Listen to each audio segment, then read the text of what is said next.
Shit.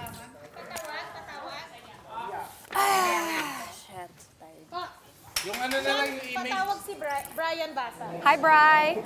Brian? Yung malaki. Brian, hi. Guys, standby na.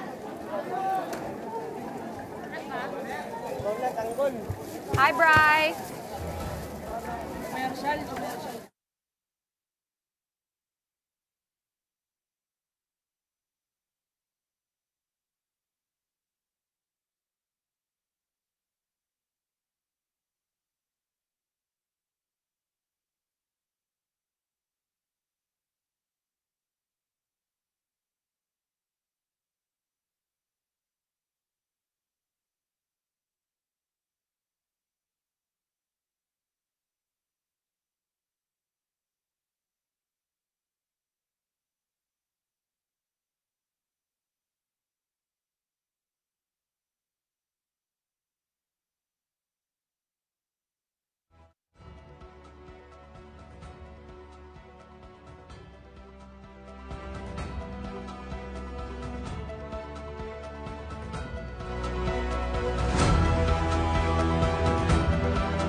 Tonight's big stories. At least 2 million devotees of the Black Nazarene are estimated to have joined the Traslacion this year, marking its return after a 3-year hiatus due to the COVID-19 pandemic.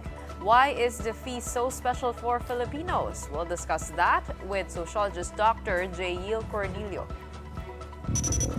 Senate Minority Leader Koko Pimentel is calling for a probe into what he calls a bribed initiative in the push for charter change. And we will be breaking down some numbers to see how the economy fared and how things are looking this 2024. We will have ING Bank Senior Economist Nicky Mapa to help us out later on. Welcome to The Big Story. I'm Gretchen Hall. I'm Danny Laurel. And I'm Sean Yao.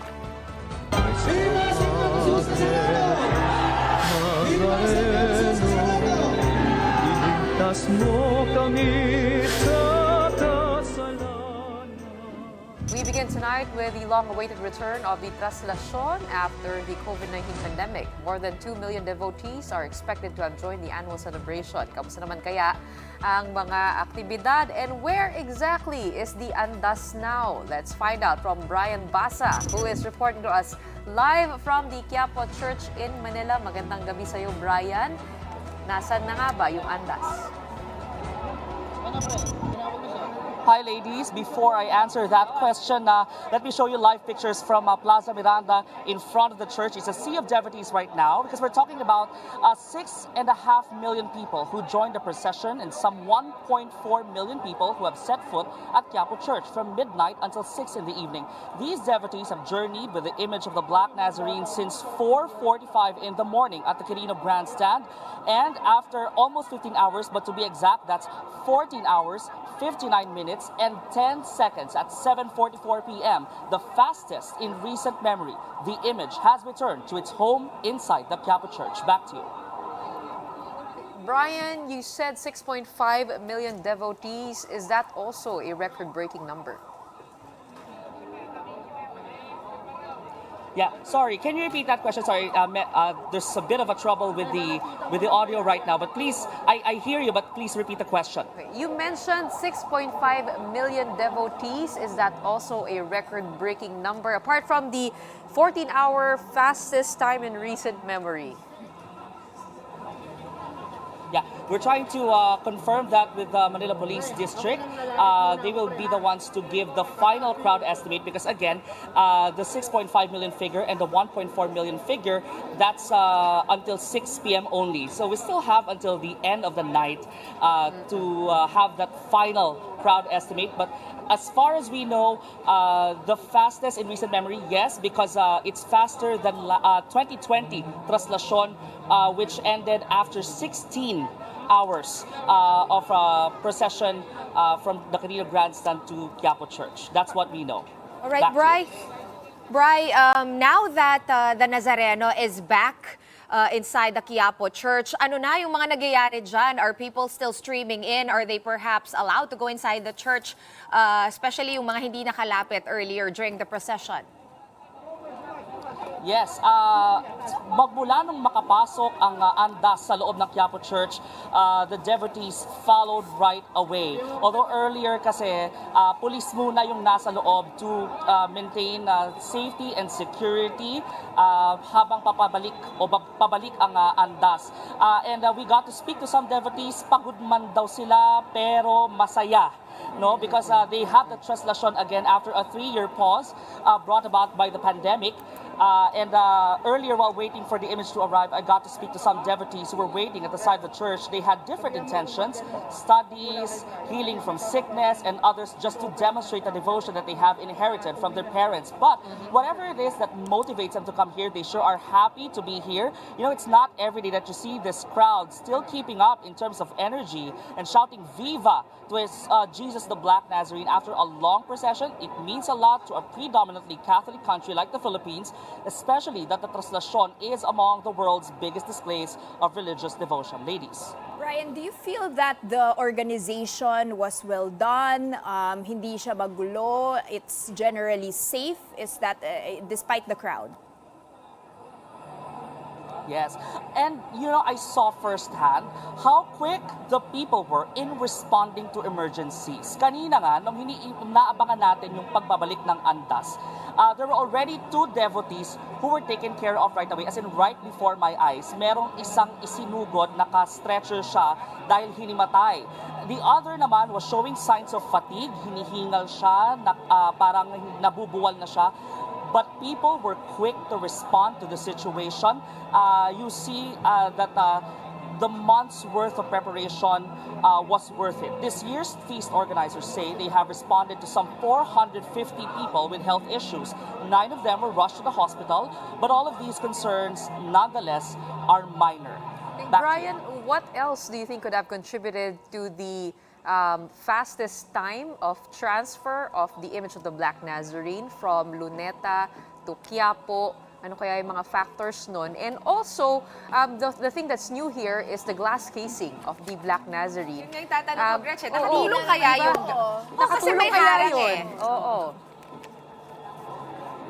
Okay, to answer the question about kung bakit nga ba mabilis na nakabalik ang andas, well, as we know, the andas or the carriage that was used for this year's procession is new. Meaning, bago talaga yung gawa, yung wheels talagang it's a well-oiled machine, essentially.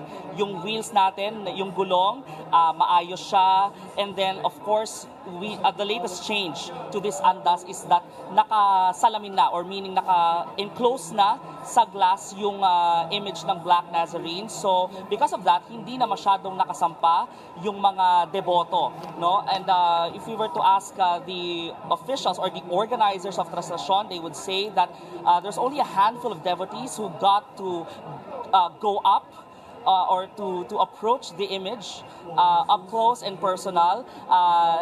And yun kasi yung talagang dahilan ng delay sa mga prosesyong tulad nito kapag may sumasampa. But again, because of these changes, these developments, should I say, sa andas, no, this contributed to a faster procession time and a shorter procession in general. That's at least in recent memory. Back to you. Wala naman epekto dun sa feedback from the devotees, how they were able to wipe their hankies on the image, because nakikita natin ngayon, we're seeing in the videos, some were still trying to get on the carriage, pero sabi mo nga, hindi lahat na nakasampa na kasi bawal na yun. Were they fine with it? Getting to wipe it on the casing. Glass na lang. Pero meron kasing part na nakausli, nakalabas, part of the cross, I believe, is exposed. Yeah, so doon pwede kasing ipunas yung mga panyo, hindi ba? But you know, speaking to the devotees, mas nangingibabaw yung tuwa, no? While of course there's that desire for some of them to see the image or to touch even the image closely, mas nangingibabaw yung fact that they get to take part in the feast again here in the streets after that hiatus because of the pandemic. It means so much to them because that's an opportunity for them to pray, to show their devotion to the Black Nazarene. Back to you.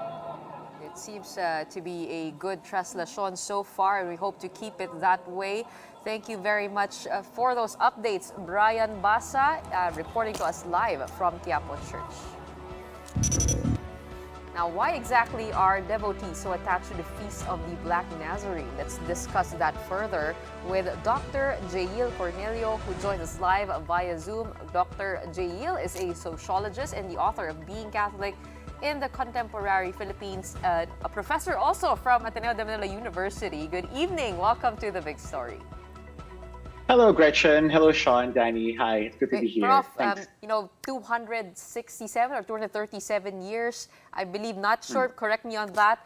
But how exactly did the Black Nazarene gain this much devotion and significance to Filipino Catholics? It's a good question to begin our conversation with. I think part of the appeal of the Black Nazarene is that it attracts an important segment, a significant segment of the population, people who are struggling on a daily basis. If you think about it, Gretch, much of the ritual concerning the traslacion is really a struggle. And there's also a gender dimension to this, mga lalaki who are really struggling or fighting for that piece of the Black Nazarene, if you will. And in many ways, it represents the search for ginhawa in a place, in an environment where ginhawa is just too elusive. I think we cannot deny the fact that the religiosity that surrounds the Black Nazarene is very, very different from other forms of piety and religious expressions in this country. No, you go to Cebu, it's more festive. You go to Sinulog in particular, you go to other festivals and feasts, you realize that much festive. But when you go to the Black Nazarene, it's really, in many ways, very, very competitive. And that already, I think, from a sociological perspective, already embodies much of the religious longing of Filipinos that also mirrors the lives, the hardships, the difficulties that Professor, Filipinos have to undergo every day. Right. Now, this Black Nazarene, as I've gone on a pilgrimage in Eastern Europe, there's also a Black Madonna in Czestochowa. There's one in Montserrat as well. Is it the mysticism that comes from the fact that these images, these idols, did not burn in the fire, and so they are kind of imbibed with more mysticism and, mythological, some sort of power? Interesting point that you have there. Maybe yes, maybe no. I would like to argue that I think much of the devotion concerning the Black Nazarene revolves around yung konsepto ng panata.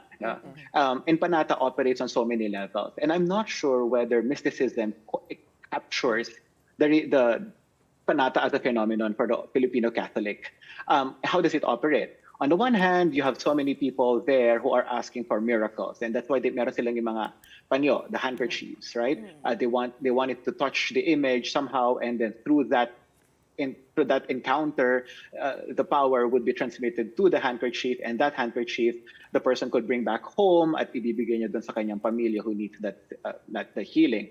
It could operate on that level, but it could also operate in the sense of panata as a fulfillment of promise. Na manata siya some years ago that he or she would be a devotee if the healing would come. And so marami dyan, yung panata, they are there not because they're asking for another miracle, but because they're fulfilling the promise that they gave, the Black Nazarene years ago. Okay. And then for some of them, the devotion is really transmitted down the generations, meaning to say it's really the parents and they grew up in that family, in that lineage, really dedicating themselves either through the traslacion or supporting the traslacion. For example, there are families who would hand out food, diba? To the devotees, and so forth. I'm saying all of that just to show na yung concepto ng panata, I don't think mysticism quite captures it. There are legends, there are stories about the Black Nazarene. They are powerful in their own ways, but I think there's so much more at stake here, namely life and death, panata, by commitment to the Lord. Prof, On that note, no, I'm very curious, as a sociologist, are Filipinos becoming generally more or less religious as time goes by? And why is it, I mean, across the world, no, you see a lot of religious things waning, let's say, or Catholicism, less people, even in Italy, where the birth of Catholicism was, it's much less people doing these sort of things. Here, parang it's stronger than ever. Can you explain that for us? Nako, do you have one semester to discuss that? Bakit Pilipinas lang at mag-enroll? Mag-enroll. This is exactly what the secularization theory is all about. Meaning to say, as a society modernizes, religion is bound to fade away, to decline. And in Europe, and as you have rightly pointed out, there's a lot of indicators that tell us that religion is on the decline. Catholicism in Italy, for example, Anglicanism in the UK, and so forth. But in the Philippines, it's the other way around. One of the hypotheses in sociology is that the richer a society is, the less religiosity there is. So and that's called the existentialist, theory of secularization, meaning to say in countries like Norway, Denmark, and Finland, and many parts of Europe where healthcare is secure, the economy is stable, and so forth, you don't need God. Okay. Ayun nga, yung sinasabi mo, Prof, kanina, no? Usually sa Yes. naghihirap, yung mga naghihirap, namamanata. However, before we went to air, we were just discussing about how hindi lang yung mga quote-unquote na may hirap or yung mas economically challenged ang pumupunta. Marami ring iba't ibang klaseng deboto. They bisect every social class, all sorts of people. Sa atin lang ba yan? Higher social class are very religious. Meron bang type of person that this attracts? May ganun ba? No, that's a great question too. We know that that there have been many changes, going on sa translasyon over time. We have so many stories about more middle class families, personalities, famous people who are part of the translasyon. But I think we should also not deny the fact that the translasyon itself and, the people who go to Quiapo and so forth, they constitute still, a lot of people who one would consider your underclass, sa Manila. I think if you look at objectively the patterns of religiosity sa Pilipinas, the upper class and middle class Filipinos would not be in this environment. Of course, some of them could be, no, but I think many of the middle class and upper class would be in other forms of religious expressions and devotions. Halimbawa, prosperity gospel, prosperity preaching, mas blessings oriented, churches where English is spoken, not Tagalog, not Filipino, that kind of thing. Pero dito, there's something about the harshness of the religious encounter that attracts still the majority of, number one, men, number two, underclass. That in itself makes it a very, very special phenomenon. Not entirely unique, but still special. Okay, has this been more inclusive in recent years? Kasi parang yung nagpapasan nung cruise dati lalaki lang, nagdadagdag na sila ng kababaihan. Yung ihos, At why that comment that this is more about the male, the men? No, sure. We also know that more and more women are participating, and that says a lot about how the space is becoming more inclusive. Pero if we look at the general pattern, and sociology kasi is the study of patterns, no? And if you look at the general pattern, hijos, for example, the people na nandun sa andas and so forth, these are men protecting the image. There's something about the religiosity that's surrounding the Black Nazarene that really makes it totally masculine. Ibang-iba siya, Gretch, if you think about it, the devotion to Mama Mary. Marian devotion is very feminine, right? The roses and the rosary and so forth. Again, this is not to essentialize and not to say that there are no men in these places, but I think we just have to recognize that even religiosity can be gendered. And in particular, dito sa Black Nazarene, because it is competitive and it's about the harshness of life and the harshness of touching the Black Nazarene, It becomes a space for Interesting for word that brawn. you used there, competitive. Competitive in what sense? Paunahan, na Unahan, makahawa? makapagpahid. Oo. Makahalis. Exactly. Sense of, Yes and achievement. no. No, yes and no. Competitive kasi the space is really limited. But at the same time, there's order in chaos. We should, diba, Brian? Brian just now reported that, he realized that so people were in fact in solidarity and they were willing to help each other out. And there was this, he noticed there were 2 emergency cases and people responded immediately. There's order in chaos. Kaya nga from an outsider perspective, you look at the Black Nazarene, the translation, it looked all rowdy and chaotic and so forth. But if you're there, you know how to move it, especially if you've been doing it for a long time. Di ba You know how- exactly what our crowd specialist was Hindi ba dahil saying? pag babae, medyo takot ka sumabak sa crowd kasi baka mahipuan ka, mahawakan ka. And I say that because pag reporter, usually hindi sinasabak babae. Usually lalaki sinasabak dyan para hindi ka kumbaga mahawakan. For safety Oo, reasons. Hindi ba because of that also the nature of how this procession is being done? I was also to wondering, a certain extent. Kasi especially, I just wanted to say na this is not necessarily, it being dominated by men, is not necessarily unique to the translation, the Black Nazarene.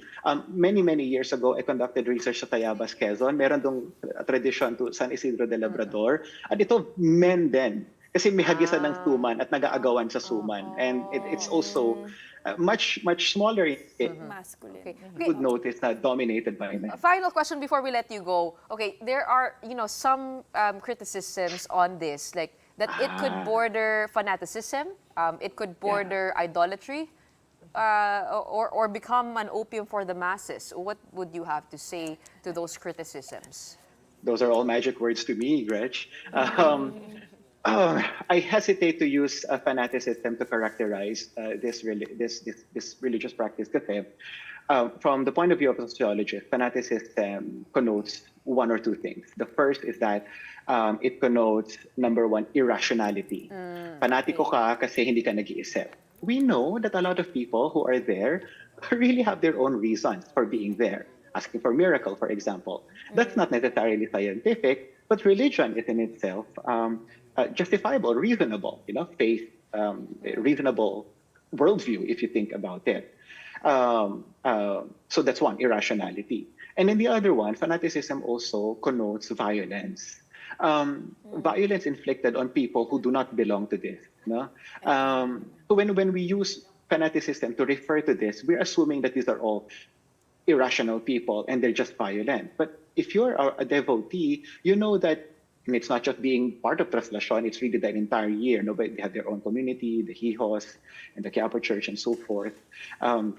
There's a lot of things going on around the devotion, the prayer life, the coming together, the community, and so forth. It may not be appealing to an outsider, to somebody who wants comfort and air-conditioned churches, but it is rational to somebody who is being devoted to the Black Nazarene for years and years and years. All right. Thank you so much for enlightening us about the background of the Philippine devotion to the Black Nazarene. It is back and back strong. Maraming salamat, Professor and Dr. Jayeel Cornelio. And still on matters of religion, Pope Francis has called for a global ban on the practice of surrogacy, calling it, quote, deplorable. The 87-year-old head of the Catholic Church made that remark in a New Year's address to Vatican diplomats. The Pope said the practice of surrogacy exploits both the mother and her child. In 2022, Pope Francis also spoke up against surrogacy, calling it an inhumane practice. His latest remark, though, comes on the heels of the landmark decision to allow blessings for same-sex couples who usually rely on surrogacy as a means to parenthood. La via della pace. The path to peace calls for respect for life, for every human life, starting with the life of the unborn child in the mother's womb, which cannot be suppressed or turned into an object of trafficking. In this regard, I deem deplorable the practice of so-called surrogate motherhood, which represents a grave violation of the dignity of the woman and the child, based on the exploitation of situations for the mother's material needs. Up next, Senate Minority Leader Koko Pimentel is pushing for a probe on allegations that money was exchanged for signatures for the People's Initiative campaign for charter change. More details on that when we return. Keep it here on One News.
Welcome back. You're still watching the big story here on One News.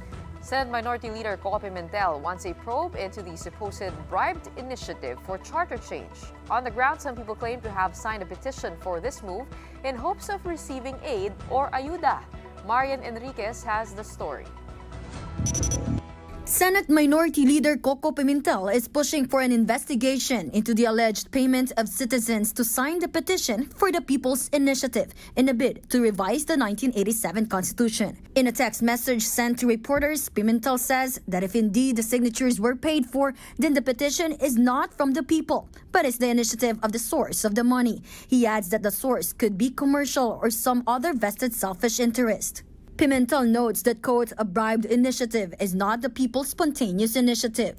The senator made this statement after Albay Representative Ed Salagman alleged that money exchanged hands for signatures for the People's Initiative in their province. He said residents are being paid 100 pesos per signature. He even showed a document to prove that some 125,000 pesos are being distributed as initial payment for constituents of certain public officials. Lagman described this campaign as well-funded, noting a huge increase in the funds for the Commission on Elections, or COMELEC, that was added into their budget by the Bicameral Conference Committee.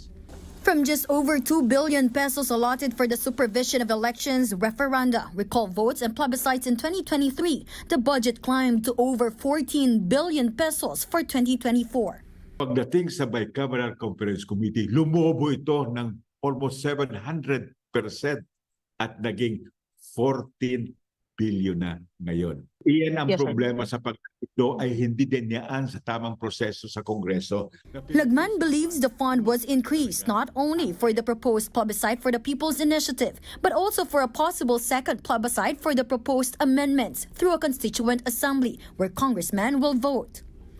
Senator Amy Marcos also disclosed that she herself had been receiving information that up to 20 million pesos in ayuda in certain districts are being distributed in connection to the People's Initiative through payouts from the DSWD and DOH. Napakaliwanag nung offer at kinokondena ko talaga yung nag-aalok nito dahil hindi binibenta ang ating konstitusyon. Hindi siya for sale. Ano ba naman ang ginagawa at anong kawalanghyan to? When asked who she thinks is behind this, here's what Amy said. Hindi ko alam. I clearly somebody na may talagang hawak dyan sa budget, ano? So we know that the power of the purse rests with Congress. So baka yung may access talaga at some semblance of suasion and control over the funds.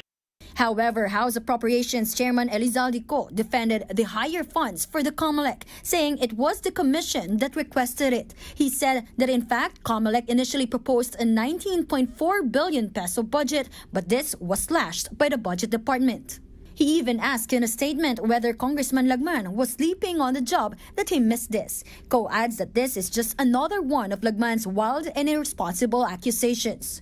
But on the ground, there are indeed citizens who were made to sign documents that turned out to be petitions to amend the Constitution. In a barangay in Quezon City, some of those who signed these say did not even read or understand what they were being asked to sign. They believe that if they sign it, they would receive ayuda from the office of their mayor. Nakalagay doon Tagalog eh. Kung sumasang-ayon tayo na yung mga dayuhan mag-invest sa Pilipinas. Parang lang, susulat lang yung pangalan mo, ganun lang. Malay mo kung ano ibigay sa amin sa mahihirap. As for Mayor Joy Belmonte, she says she was not informed of the signature campaign. The League of Municipalities of the Philippines, however, admits there is an ongoing campaign but denied the bribery allegations. Wala kami naririnig na ganyan. Hindi ko makita ano ang nagiging reason at dapat magbigay pa ng mga kung ano-ano pa para pumirma. For News 5, Marian Enriquez, we are One News. Meanwhile, the House of Representatives is set to conduct a hearing tomorrow regarding the allegations of corruption in the implementation of the PUV modernization program. House Speaker Martin Romualdez himself instructed the House Committee on Transportation to investigate that program. This directive was made after receiving reports alleging that current officials of the DOTR are, quote, in cahoots with previous officials in negotiating for the imported modern jeepney units that will replace the old units. However, prior to this, the agency had denied the allegations. They emphasized that cooperatives are free to choose their preferred suppliers. Currently, there are 32 models of modern jeepneys plying around the country which are either locally manufactured or assembled. Hindi ini-impose ng DOTR kung anong tipo ng modern jeepney or kung kaninong manufacturer ng modern jeepney bibili ang ating mga operators. Kung bibili sila sa local manufacturer, kung bibili sila ng imported, kung bibili sila ng Euro 4, ng electric, ng hybrid electric. Pausing for another break. Right after that, let's talk economics. How did the country perform in 2023? And what can we look forward to this year in terms of employment, prices, development? We'll discuss that further with ING Senior Economist Nicky Mapa when the big story returns. Keep it here on One News.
Welcome back. You're still watching The Big Story here on One News. It is that time of the month. Again, we have got some economic data out this week. Let's kick off with inflation, which dipped further in the month of December to 3.9% year-on-year. Some good news to end the year, considering how we started, above 8%. That was in 2023.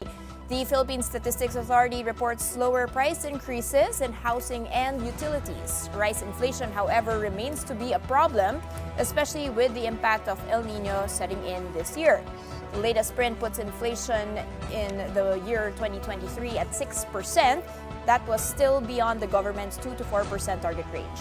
The Bangko Sentral, however, sees inflation settling within the target range this year.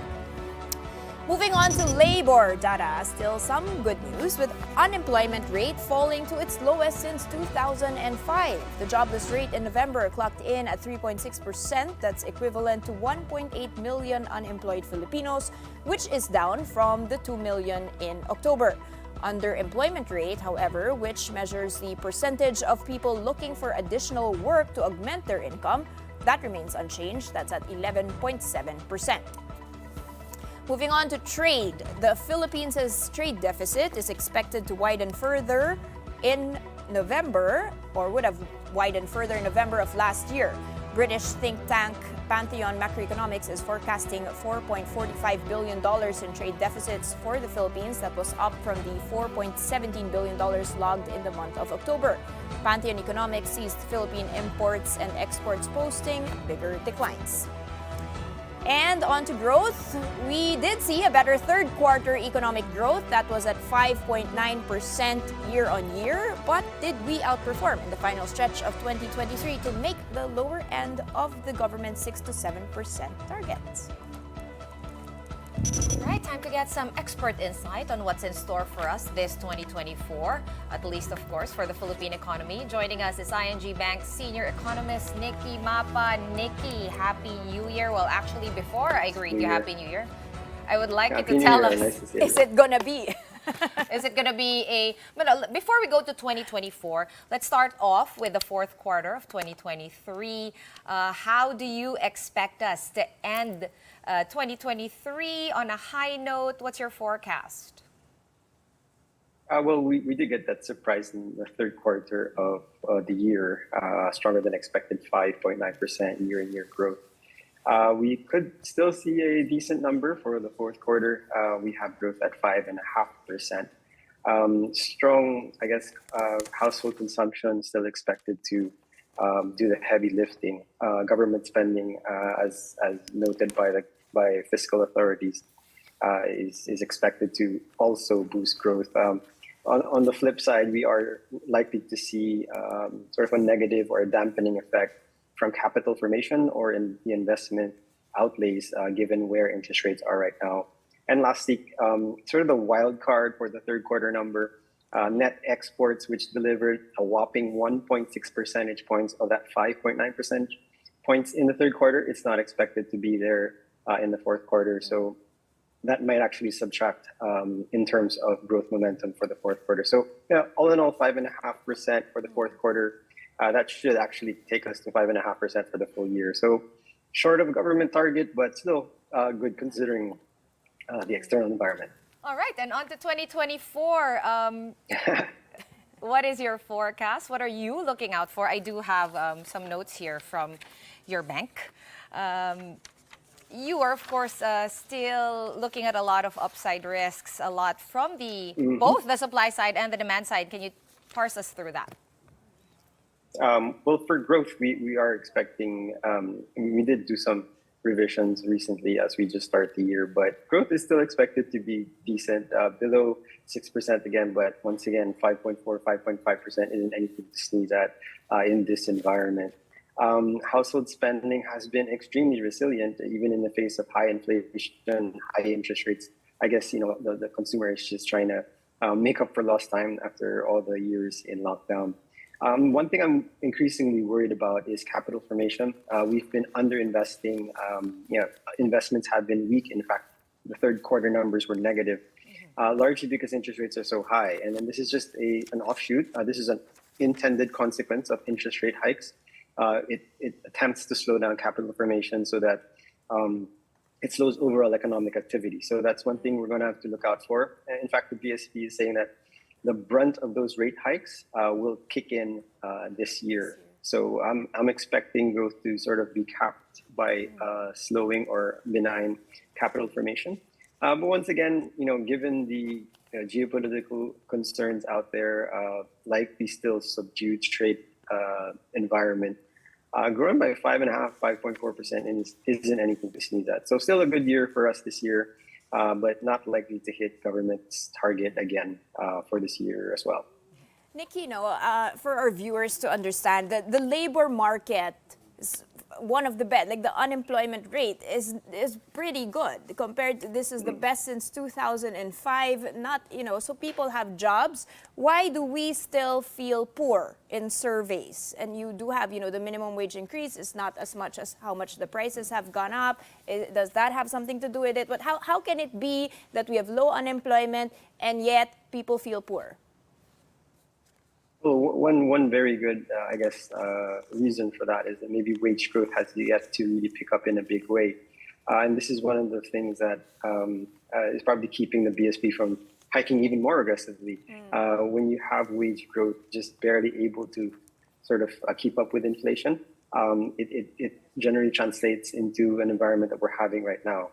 Secondly, if we see the employment generated in November, a sizable portion of 1.5 million new hires were in the agricultural sector. And I think this is in line with the government's push to ensure food security. So sort of benign wage growth, with wages unable to sort of keep up with the cost of living. I think that's the main reason why we're still feeling, not really feeling the strong growth numbers that we're seeing in the headline numbers.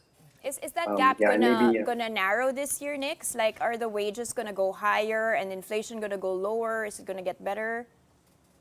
Well, for minimum wages, that's determined by wage boards. So there are many factors that they're going to be taking into consideration. So that just pretty much depends on them.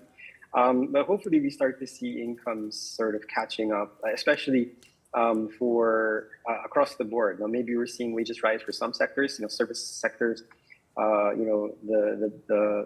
The services industry, which drives a lot of the growth, is seeing maybe an increase faster than we're seeing in other sectors like agriculture or manufacturing. So hopefully we see these firms plowing money into higher wages for workers, but at the same time they have to make sure that they're not seeing wage growth that could drive inflation, as that might have a detrimental impact on. Speaking of inflation, inflation is a top concern in the recent Pulse Asia survey, and we did see that number fall to 3.9% in the third quarter compared to 8%. So that's very good.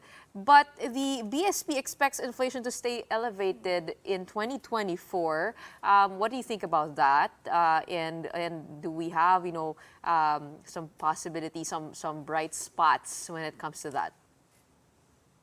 Well, inflation in the Philippines, unfortunately, is driven to a large extent by supply-side factors. I mean, we're still very vulnerable to issues like weather or the El Nino phenomenon, which is actually hitting right now or about to worsen in the coming quarter.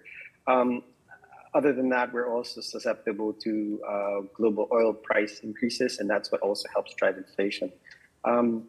So I guess there are risks out there that the BSP is sort of laser focused on, and they continue to drive policy based on those risks. However, if you look at their baseline inflation forecast, they're still looking at inflation within target. However, I guess they're just very concerned about the risks that are out there. Personally, I'd want policy to be driven by data.